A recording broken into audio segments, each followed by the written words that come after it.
Where is he? Unknown. There's an unusual signal up ahead. Maybe that's him. I thought perhaps that I had misjudged you.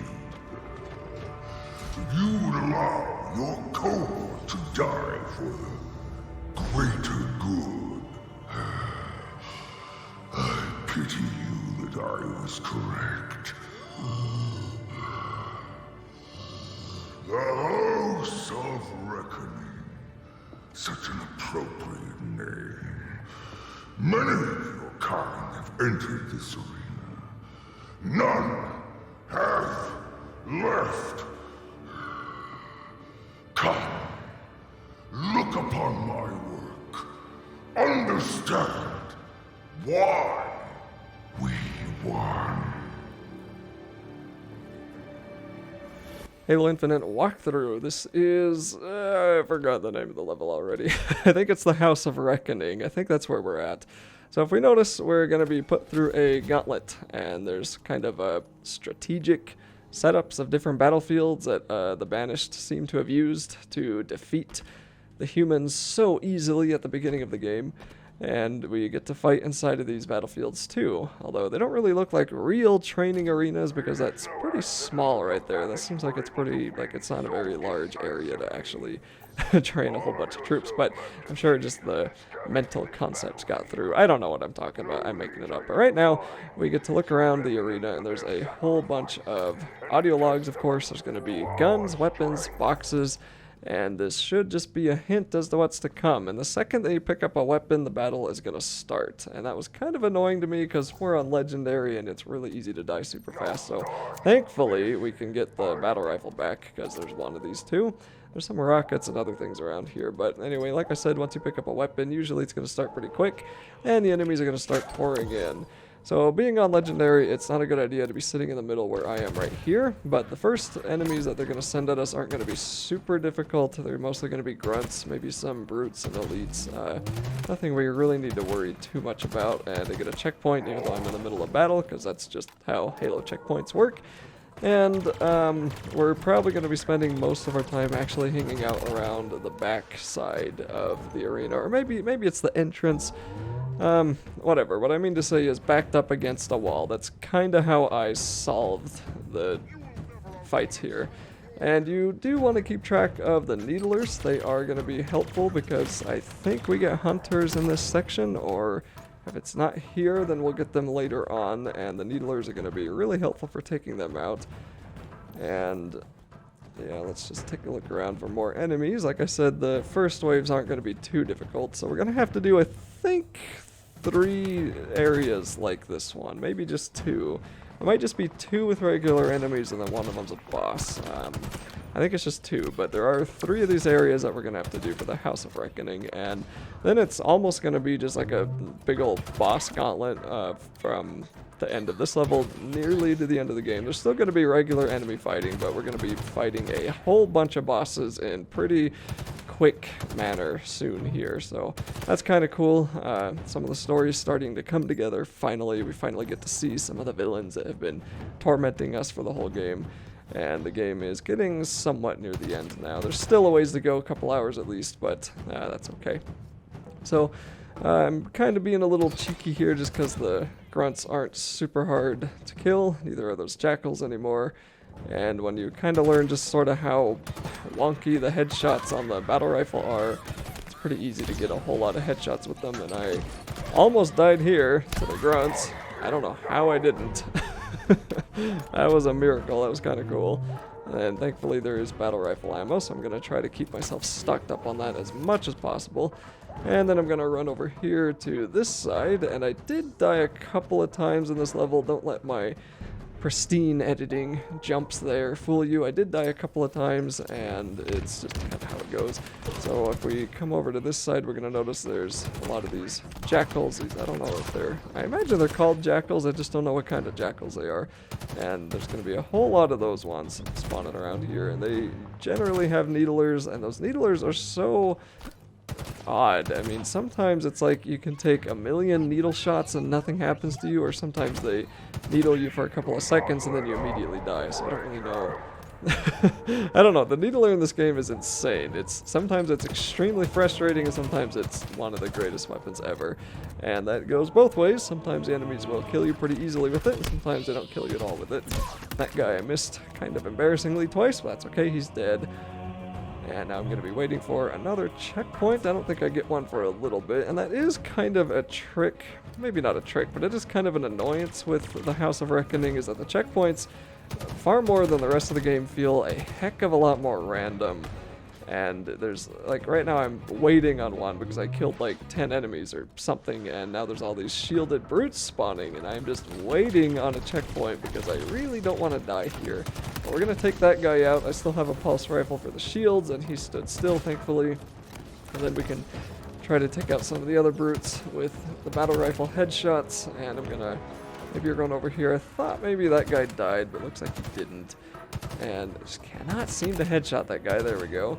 Let's see if I can get that guy too. Nope, I'm starting to run out of ammo now, but let's see how many brutes I can kill before I have to worry about it. And that guy's got shields, so I'm going to worry about the guy who's sniping me. And again, just continuously hope for a checkpoint. And once we kill this wave of brutes, I think we're pretty much done with this section. So we just have to take care of them, and then I think I get a checkpoint here soon. And yep, there we go. Like I said, they are so random in this game. Sometimes you go a really long time without them, and then sometimes they just come up literally in the middle of a boss fight. And that's actually made editing some of the boss fights a little harder because you get checkpoints in the middle of them, and then you still die a bunch of times. At least I die a bunch of times. And then I have to try to figure out where all those deaths are and try to keep it somewhat in continuity so it makes sense for the video, you know. So much easier when the video is just one long video for one boss fight on one checkpoint, because then I can just cut everything else out. Anyway, ran out of ammo, decided to, my goodness, what word was I trying to say there? Decided to grapple into that guy and then beat him to death. So that's another thing that I mentioned a bunch of videos ago. It's pretty annoying if you come into this part of the game without your upgrades. So really, before you go do that beacon level, if it's not too late, if you haven't already gotten there, just go get the Spartan cores, get all your upgrades. You'll have a much nicer time getting through here than you will if you wanted to rush the campaign and get all the collectibles later. Okay, so with those guys cleared out, I'm going to run around, try to pick up some ammo, and there's no battle rifles. I ran out of all that ammo, and I don't even see any ammo boxes, I don't think. So I picked up a commando because it's not a terrible precision weapon, but we're going to walk into the elevator, and then we're going to run into another arena, which will have more battle rifles for us. Your created, the false god Cortana, destroyed my world, my home, but she could not kill the fire that burns in the heart of the banished. It made us stronger! Can you say the same?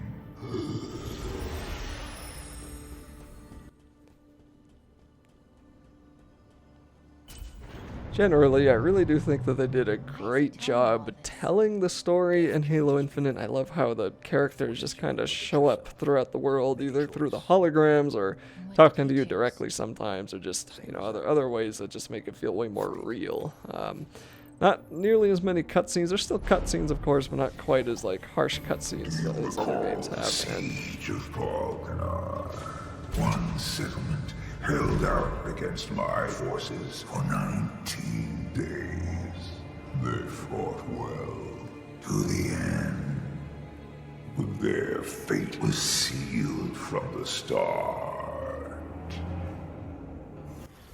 And I got interrupted there, but it's just kind of funny when you play something like Final Fantasy VII. I was playing that remaster, and that game's cutscenes are so dang long because it's a JRPG. They're all that way. And the second that the game actually stops, it stops playing a movie for you, and it gives you control of your character, you take 3 steps, and then there's another cutscene. Or the camera gets taken in control of you, or you have to do like a mini QuickTime event type of thing, and you can't actually control your character while you're walking through cracks or crevices or crawling under things, and NPCs are talking to each other non-stop from beginning to end, and it's just like, my goodness, can I play the game, or am I watching a movie? And Halo Infinite does have some pretty lengthy cutscenes from time to time, but they do a really good job at making them feel like they are directly part of the game itself and not like a separate movie that you're watching also while trying to play the game. Anyway, this is the second arena that I was talking about, and there are going to be hunters here, so what's kind of nice about this section, if we hide in the corner here with all these grunts and some of those jackals, they will drop a lot of needlers, and there's kind of a pile of them to my right now. And that might be a little different for you depending on where they spawn, depending how they spawn and how you kill them, but that's going to be super useful for the hunters because that means I'm going to be able to pick up the needlers and just plow them into the hunters all day long. And it's going to be a lot of ammo for me because it takes, on Legendary, it takes like, oh, I don't know, at least a full load of needler ammo to kill a hunter, probably more. And I'm going to use some of the boxes to help me out here. So if you're on easier difficulties, you can probably have way more fun on this part because you don't have to worry so much about dying. But on Legendary, hiding in the corner with your shield and sniping from afar with a battle rifle is going to be your best choice, in my opinion. Then, of course, these brutes are going to spawn. Luckily, most of them don't have shields. They just have a helmet that you need to knock off. And that'll be one easy way to kill them. And then there's going to be a turret over there that the grunt's going to drop onto, or jump onto. So we're going to try to take him out. I'm pretty sure it's a shielded grunt, and I don't like those because they waste my ammo. Like, I kind of wish I didn't have to worry about them. And that guy looked like a brute hiding behind that box, so I killed him, it looks like. And as always, I'm just trying to go through here waiting on the dang checkpoint. And I may die once. I may have not cut out all my deaths. It doesn't look like, I'm looking at my timeline, it doesn't look like I died, but I guess we'll see. I'm pretty sure hunters spawn here. I'm running out of ammo on my pulse rifle, so I'm just going to pick that one up. I'm like 100% certain hunters are going to spawn here. Yeah, there they are. And there's also going to be a whole bunch of enemies around them too, so I'm going to try to use some of this needler ammo, but that needler did not have much ammo at all, so I wasn't able to get very far. And now we're just going to have to try to worry a little bit about some of the other enemies, and of course the hunters' arcing shots. So in the earlier levels we fought against some hunters that were way more like normal Halo hunter, and they didn't have those big arcing shots. They had the more like weaker Halo 1, Halo 2 shots, and I don't really know why they gave all the indoor hunters these overworld shots like this too. And there's also going to be charging brutes, and I kind of wish I didn't waste my needlers on him, but I don't think I have much of a choice. So one nice thing about the grapple, as we saw me do earlier, is that you can actually pick up weapons with the grappling hook, or the grapple shot from far away, so that allowed me to get the needler ammo without putting myself in too much danger. But also once you get the upgrade, then you can latch onto these guys and melee them, and it's really just a nice way to stun them, take out the shields, or finish them off. And I got a checkpoint.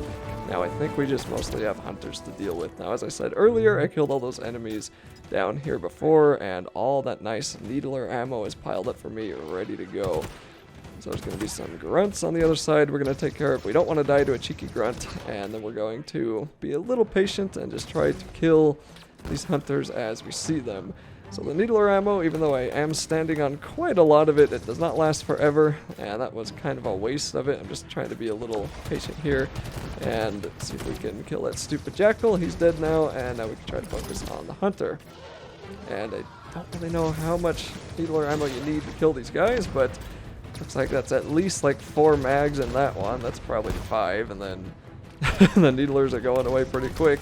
I am really, really hoping one doesn't just charge around me. And this is something that was also interesting to me, is like if this were Halo 1 or 2, or maybe not Halo 1, but if this were like Halo 2 or any of the other Halos, those hunters definitely would have charged me and melee'd me right there. But they're pretty skittish in Halo Infinite. They like to stay away from you. And this guy still isn't dead. And then I think I saw another enemy, but that's okay, left him alone. And yeah, that is a lot of needler mags that he's surviving. I don't know why these dang hunters are so strong in this game. They are like kind of annoying with how strong they are. And maybe they're just walking back and forth like among each other. I think that might have been something they were doing. They might have just been like trading places and I was actually fighting the stronger one. Who knows? But this guy's got to be dead soon, right? And then, of course, as you're camping, grunts and other things are going to start coming up at you. So we're going to try to snipe them and try not to die.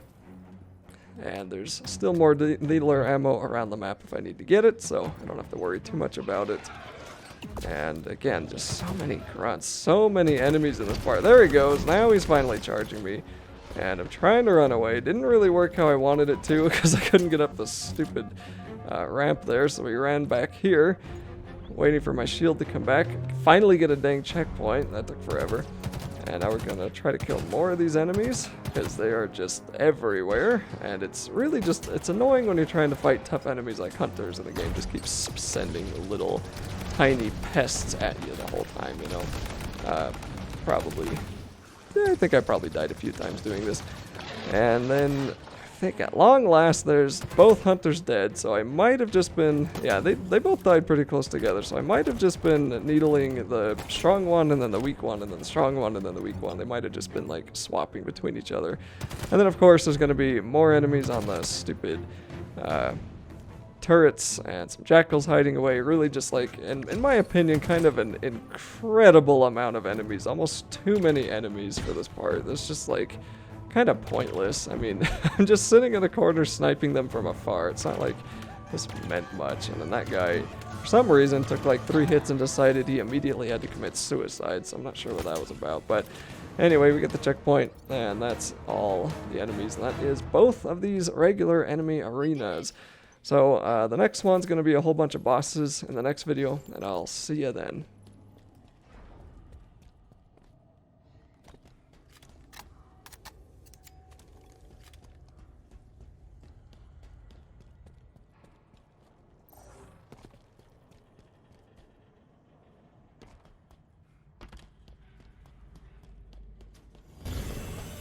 This world, looping, repeating, forever. Is it a symbol of life, or a cruel joke by the Forerunners?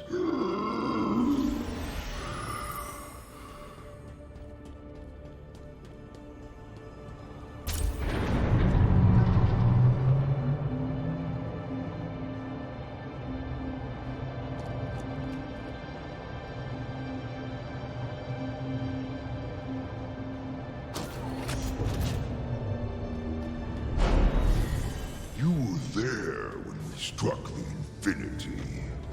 The first dreadnought came from the side. In the chaos that followed, you hardly had time to notice the other 3 bear down upon you. Do you know how long it took us to neutralize your greatest ship? 4 minutes! In 4 minutes, the Infinity, mankind's finest achievement,